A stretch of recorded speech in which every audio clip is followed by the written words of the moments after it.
હકી આવાજ ન્યૂઝમાં આપનું સ્વાગત છે। હું છું અજીત ઝુબેલો। આલા સમાચારમાં વાત કરીએ તો ડભોઈથી ભુજેતા સુધીના 2000 કરતાં વધુ વૃક્ષો રોપવાનું કામગીરી વન વિભાગ અને સ્ટેટ હાઈવેના અધિકારીઓ દ્વારા સ્ટેચ્યુ ઓફ યુનિટી જતો રસ્તા પર નાખવામાં આવ્યો છે। 2 જૂન પર્યાવરણ દિવસ હોય ત્યારે નાખવામાં આવ્યા હતા।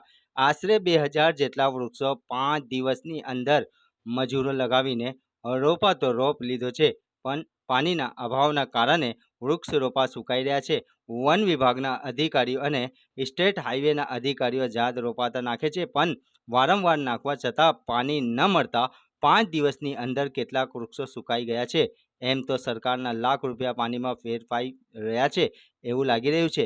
વન વિભાગના અધિકારીઓ અને સ્ટેટ હાઈવેના અધિકારીઓ દ્વારા દર સાલ ચોમાસું આવતા પહેલાં અને 2 જૂન હોય જ્યારે વૃક્ષારોપણની કામગીરી ચાલતી હોય છે, પણ ડભોઈથી ભુંજેતા સુધીના વિવિધ પ્રકારના વૃક્ષો રોપવામાં આવ્યા છે। સ્ટેચ્યુ ઓફ યુનિટી જતા આવનારા પ્રવાસીઓ માટે એક આકર્ષણનું કેન્દ્ર તેને લઈને વચ્ચે સાઈડે અલગ અલગ જાતિના ફૂલ અને છોડના રોપા નાખવામાં આવ્યા છે। રિપોર્ટ રફીક મંસૂરી।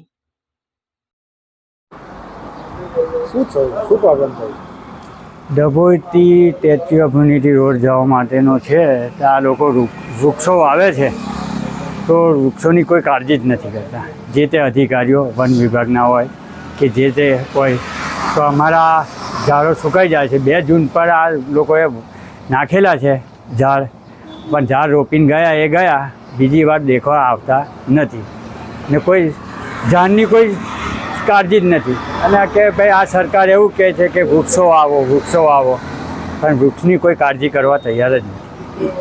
હા, કઈ સુધી વૃક્ષો લગાવ્યા ને શું કોઈ આવે જ પાણી?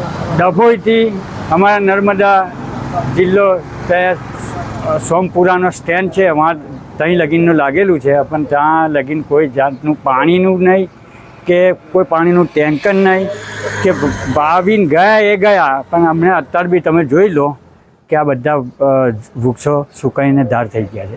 શું માંગ છે તમારી? અમારી માંગ એવી છે કે જે તે અધિકારી આની નિરીક્ષણ કરે, બરાબર, પાણીનું એ કરે। પાણી નાખવાનું ટેન્કર બેન્કર કોઈ જાતનું આવતું નથી।